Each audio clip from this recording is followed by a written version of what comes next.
Greetings and welcome to Disrupt Your Day Season 2, Emerging Business Culture with Petula Sankarsingh. I am the CEO and founder of VisionReady. Season 2 brings you a powerful lineup of women who dare to be change makers and disrupt your day.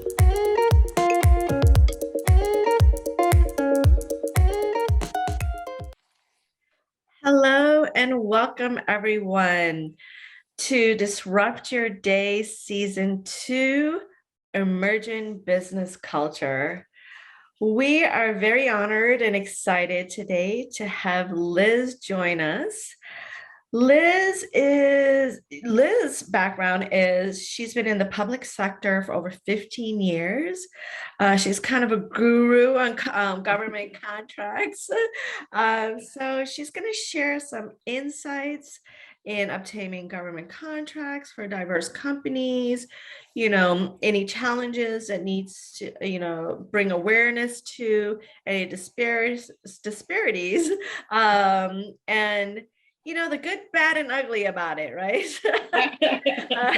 She's gonna just, share her experience. She's have a lot of experience within that genre, and we're so happy to learn more about that those, because as small businesses, it's a caveat to land a government contract or a corporate contract. So let's talk to Liz and see what she has to say. Hey, Liz, welcome. Hey, thank you so much for having me today. Yeah. It's not every day that people get excited about government contracts. Right. I love that you are. I think I'm the only one in the world. Yeah, so thank you for having me. So like you had said, I worked for 15 years in the public sector at the state level, and I always was involved in RFPs, which are requests for proposals. There's a lot of acronyms in government too, so if I'll try to remember to spell them out as I come across them. But RFPs are also in the corporate world too. It's what companies or entities put out in the world when they want to buy something. And, getting access to that request for proposal is what, will help small businesses, will help any business, because you're like, hey, I need to know that opportunity is out there. And at the government level, the ultimate goal is that there is this level playing field and that all the opportunities are apparent to anyone. So that is why on the government side, there's a lot of, all government like RFPs and IFBs, which are requests for invitation for bid. Those types of things have to be publicized to the public, and they are typically on a government website of some sort, or you can get them through many different means. And that's a way to make sure everybody has the opportunity. Now, I know that doesn't happen on the corporate side. It's more who you know, what networks you're in, things like that. But, so that is, where those opportunities come from. So tell me, Liz, so I know within our space, because we have a market space, VisionReady, that we send out the bids, we send out the contracts. How do small businesses get alert for this to have the opportunity to apply for a contract? Sure, absolutely. So on the government side, what it is, I would start by what state and localities are you in? That's where I would start if I was just, if I'm a small business, then I've been in business for a couple of years, at least 3, I would say, because, most government or even corporate, they want to see that you are an established business. Start looking at your state level government, Google literally, the state of North Carolina procurement opportunities or bid opportunities, and it's going to bring you to the state government site. And there, like, they all have different ways that they do it. Everything's different. I guess that's the hard part about the government procurement. All the different states and localities, they're all a little different. But there are opportunities there. And a lot of them have where you can just get on a list where you can say you register as a business with the state. And you're like, hey, I am a roofing company. And I want to know whenever you have a roofing opportunity, that it'll get sent out. Some will just send you everything. It depends, but there are, so those are always posted, and you can also, get alerts to them. On the corporate side, it's a little bit, different. Some bigger companies will have a section of their website that says for vendors or for Right. suppliers or for, entities, and you can get on lists that way. Some are not as forthcoming or still Right. open, but Exactly. there are those opportunities out there. And I think that it's a mix of knowing where to look, how to look, Right. That's why people need you, right? I guess so. So it seems like it's easier to be able to access government bids because it's just, it's put out to the masses. You look at the criteria, see what they need, what they want, and you just apply for it, right? Right. On the corporate side, this is where we're trying to disrupt the status quo and we're trying to be change makers on that, is it's so difficult to get a contract there because it is based on who you know. It is based on, are you the fave? It's not a fair playing field. And we're trying to change that now. With you working with corporations as well. I know the corporations have, their supply diversity, their procurement department. Like you said, they have it, some have it on their website, etc. How do you suggest for a small business that change could happen, or how do you just see change happening for that, to getting more corporate contracts on a fair playing field, for small businesses? Sure, absolutely. So it's a mix. It's going to be like I think anything, it's going to be a multifaceted way to approach it to get change. I think a big portion of it has to come from inside these companies. And that is a huge challenge because the companies have to understand that they should be trying to diversify their supply chain and trying to give opportunities to small businesses, businesses run by minorities or women or any of the diverse, companies. And if they're not actively seeking it out, that is going to be a barrier. So hopefully that a lot of the bigger companies are really starting to have these diversity programs where they're actively seeking out this change. But it's also a mindset because then if you think about it, so if they have an incumbent vendor, and they're like, it's just easier to stay with the same one, so there's all those things. They have to have somebody championing that on the inside. But for small businesses, when you're on the outside, keep going after opportunity. I would say keep looking for opportunities, keep going after them. And I would if you'll follow up. I know on the government side, you're allowed to ask, why wasn't I awarded? What was it about my bid why wasn't I selected? And on a big company, they may not entertain that. I would love to see that if a business or a big corporation would be like, well, you didn't win because either your price was too high or you didn't fill out these forms right, or because that will make you more competitive next time.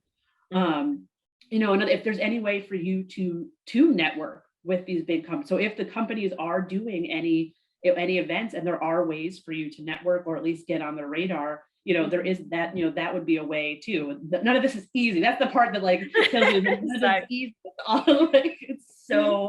It feels like it's going to be a constant uphill battle, but I think there is traction. I think that companies are starting to realize that this is something that they need to do. They need to start diversifying their supplier chain. The government has mandated it. I think that's why. So it's been, I think, in government longer because there are, in a lot of states, there are state regulations or state laws that require a certain amount of spend with women, minority, or small business, or veteran-owned business, et cetera. So those programs have been in place for a while now in some states, in some locations. So hopefully that the corporate side will start to catch up. Oh, hopefully, right? I know it would be hard, right? We only pray. Right. Yeah. So, we've been in conversations with big corporations, and the challenges we've seen is they need a lot of internal work. They had antiquated ways, like we said, they're just so used to dealing with their own supply chain vendors and whoever that they have in their ecosystem that they've been using for so long. And part of it, I feel like they don't want to they don't want change. They're like, because it's I'm just easier gonna. not to. It's easier on them not to. And, like, and I always think of it, you don't even know it. So, and this was always a challenge Yeah, in yeah, the government procurement, even though you had to go out, they're like, oh, but can't we just keep the same vendor that we have? Like, you don't know what's out there. There's going to be yeah. something better out. If you're continually just using the same vendors, it doesn't mean you're getting a better price. It doesn't mean that you are getting better quality because you're not going out constantly and Yeah. challenging your incumbent to make be better. And and you're not seeing what else is out there. Right. Yeah, yeah, yeah. So hopefully, let's pray that, I mean, I've seen small changes. We hope to work with more, mid-sized to smaller corporations that, are open to the time and change and knowing how valuable it is to diversify their system and inclusivity. We all can work together, right? Mhm. Yeah. So uh, in talking about diversity and inclusion, what has been your experience on that topic um, with, government and corporation with in terms for the contracts? Sure. On the government side is where I have, obviously the most of Those, my yes, yes, yes. experience. But so one of my roles in my 15-year career in government is that I was the procurement director for an agency. Mhm. And part of that is that I oversaw the minority women-owned business program. So we were charged by the state of New York, which is where I was from, to spend, it was 30% of our discretionary budget with either certified women or minority owned businesses. And there was also a separate program for service disabled veterans. Mhm, mhm. And so, but in the U.S., and so every state has a different program and different rules and whatnot. But in Yes, New yes, York, yes. we had to evaluate our budget and then say, okay, this is how much money we have to spend with women and minority owned businesses every year. And then we had to make a conscious effort to go out and contract with certified businesses that were Mhm. they were certified with the state of New York. And it involves some planning. It involves, because you have to start early with all procurement. You have to start early so that you don't run into these crunches, so that you can then try to use the excuse, which it's not in government. You don't get is that we don't have Right. time, or it's going to cost too much money. But there is a lot of planning involved, and I think Mhm. that's the hard part. I think that probably translates on the corporate side as well, is that Yeah. there's a lot, like you had said, there's a lot of internal changes that need to happen. There's a Mhm. lot of there are these huge machines now, and it's really hard to start making changes and getting them to make a change. But you Yeah. can. Like, that's what I was always like so proud of, is that in my tenure there, like, we were meeting our goals. Like, we were doing outreach. You have to have that drive internally as well Mhm. to be committed to the program. And Mhm. that comes from the top down too. Yeah, Yeah. yeah, I agree. I agree. Yeah, that's awesome. Thank you for sharing that. It's great getting someone who's been in it, their perspective, and how it worked, and that you went and looked for these businesses and you Mhm. actually was passionate about it, and I love that. Um, and the one thing you talked about is certification. Yes. So we provide certification, but Mhm. we've added different tiers of the certification. So there could be more opportunities for small businesses. In your experience, did you find that most of the procurement contracts or positions that you guys were looking to fill um, all required certification? So the key with certification is that that's how a lot of so they would open the procurement to anybody. But if they were trying to get, with work towards their diversity goals, they Yes. had to be certified, because there had to be some kind Ah, of, you know, proof that you are an actually certified business, and that they're actually spending dollars with certified businesses. So mhm. yes, having that certification, sometimes it is required if they're limiting the bidding opportunity to just certified vendors. Like, you would be missing out if you weren't certified. You'd be missing out on those opportunities. Or if the agency or the the corporation is trying to get credit, or, and their program requires a certification, yeah, you definitely want to have and need that certification. I think it also gives you it ups you a level of seriousness in your business. Yeah. That you have, because the certification is not just check a box and I'm certified. No, it's an intense Right. They're in-depth certifications, and they are looking at Yes. your entire business and how financially sound you are, all these things. So it's giving your business, I think, a level of credibility that you might not have had before. Yes, yes, yes. And I agree. And it's funny because you just highlighted a lot of important things, where certification, some corporations, or, I don't know about the government side, don't really require a certification. Mhm. But it also gives you the edge in having a certification, Mhm. because then they're like, oh, well, I know this business was vetted. They Mhm. were, they went through a process to know, validating, like you said, their business, which again is, a step the certification is removing for either corporate or government to have to find out themselves, right? Right. In a sense, it's Yeah. like, oh, they're certified. But like, think about Then, it, like in your personal professional life, you might get certifications, like you might be a project management professional, or you get an MBA, and like, it's that is what I equate it to, is that yeah, it's this like it's an extra layer of like, see, I have achieved this level. I know, and so funny you say, because when people ask me, they're like, well, why do I have to invest in getting certification? I said, because it's like going after a job that's asking you to have a bachelor's degree. Mhm. Right.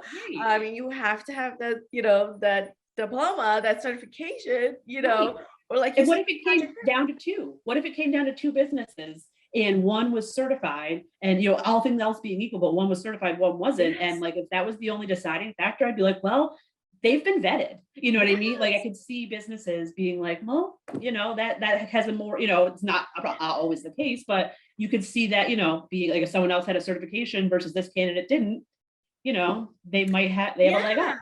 And another thing that I liked that you said was, you were pointing out, like, if they have that spend, which a lot of small businesses don't understand. So Yes. let's say a corporation, they have like a 10% spend that they have to use diverse companies. And then you come out and you're certified in your diverse companies, that's a great opportunity for you to win that bid. And Right. I think that's what a lot of the diverse small businesses to medium size, small Mhm. businesses also misunderstood, because small business Yeah. can be 500 people, right? Right. um, so it's great to educate people on that. And thank you. I mean, this is some great stuff. Hopefully, all the small businesses hear and listen and get certified with us. Right, exactly. Yeah, I think that's part of one of the biggest problems, is that the just not, I won't say lack of education, just lack of information, or that, like, it's a scary, I could imagine it would be a scary process if I was a business and I'm trying to then dive into government contracts for the first time. Mhm. Where would I start? Like, I think that is, and then that between getting certified and Mhm. not, and all the different aspects, it could be Yeah. intimidating. So companies might put it off, or they Mm. might just ignore it, because they'll all attack it some other time. Yeah, yeah, I agree. This is some great stuff, Liz. I'm so excited about this. Hey, See, you're more getting fun. me excited, and I'm in it. So I can't wait for the other businesses to hear this podcast. So awesome. So I have a couple questions for you, to just dive deeper into your thought process, and then to end with learning about your business. So, Yeah. um, what work do you think? No, that's not the one. What's something people seem to misunderstand about you? Um, Let me see. I think that people always tend to think that I'm really all like business or numbers that I don't like enjoy fun. Like one of my favorite things that I miss so much about COVID is like going to concerts. I'm really into music, and I'm like I will stand in line and be in the pit. Like, you know what I mean? Like I love that. So I think that what people misunderstand about me personally is just that like I have like I can be very serious and I can be very professional or whatever, but I'm really, I'm fun. Hey, everybody, Liz is fun. Tell my husband, he doesn't believe it. That's awesome. I'm a huge music person myself, and I love live music as well. So yeah, it's been hard. I feel like people view that about me as well. Like I'm too like serious, perfectionist, but I'm not. I mean, I love to travel. I love to, so great to know some great information. What is the failure that you most cherish? Oh, that's so good. Like, okay, let me think. I would say, because I can remember all my failures, because you had said perfectionist, and I'm like, so me. Exactly.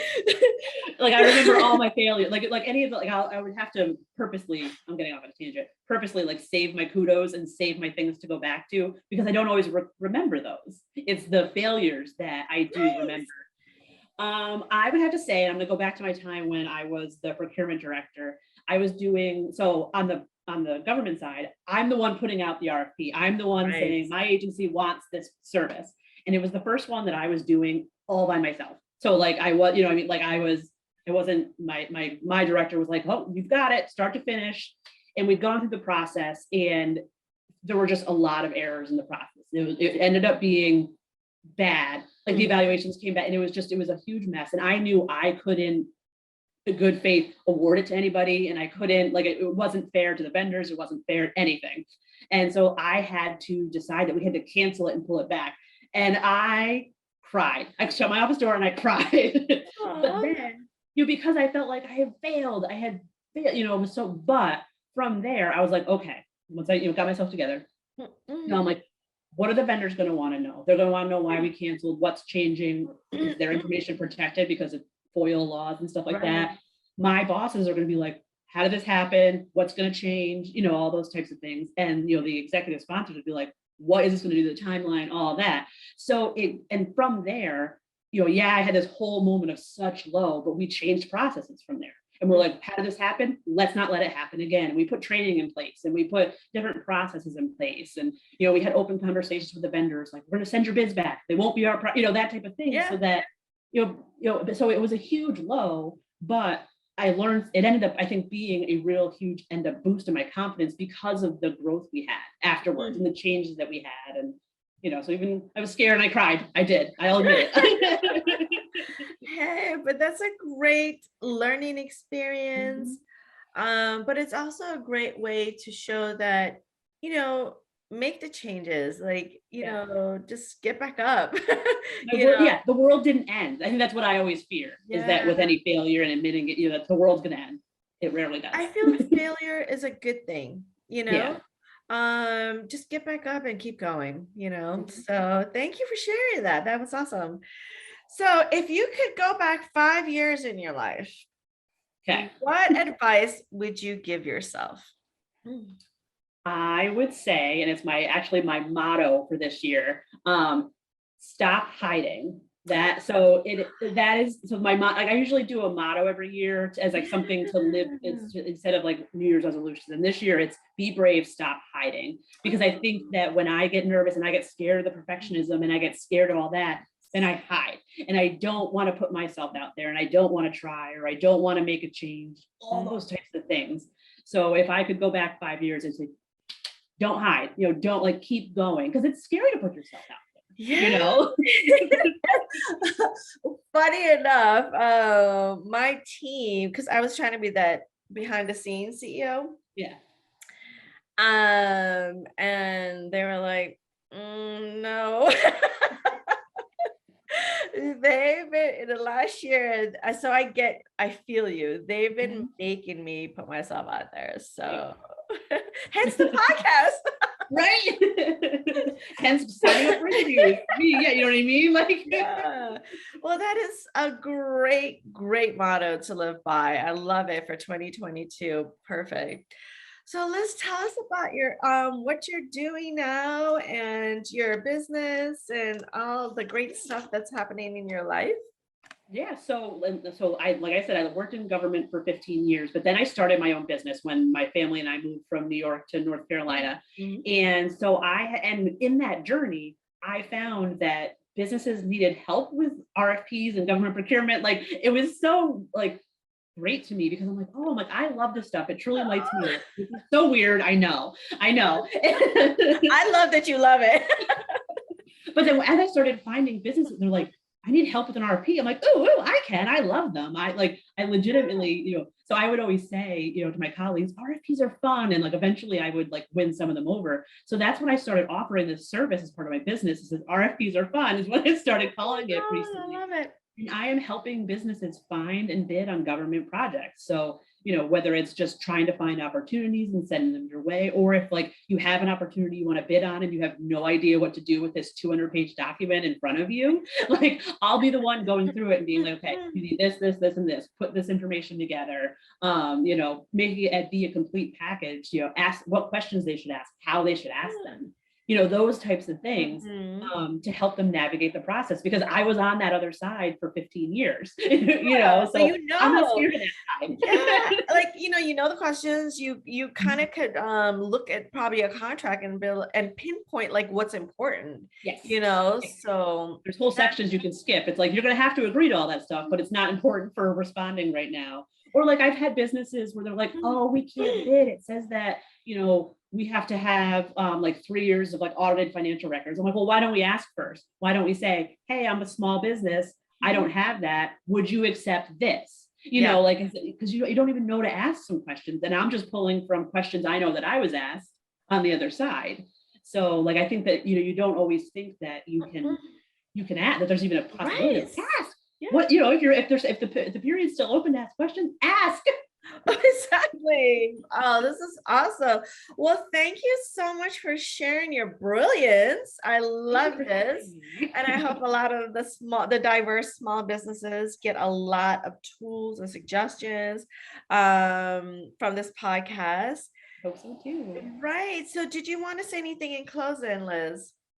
Sure. I would say, don't be afraid of government contracts. I know they sound boring, but there's huge opportunities out there. Yeah. Every government entity, that they have people that work for them, they have customers they serve. So they need things for buildings. They need things to support their employees.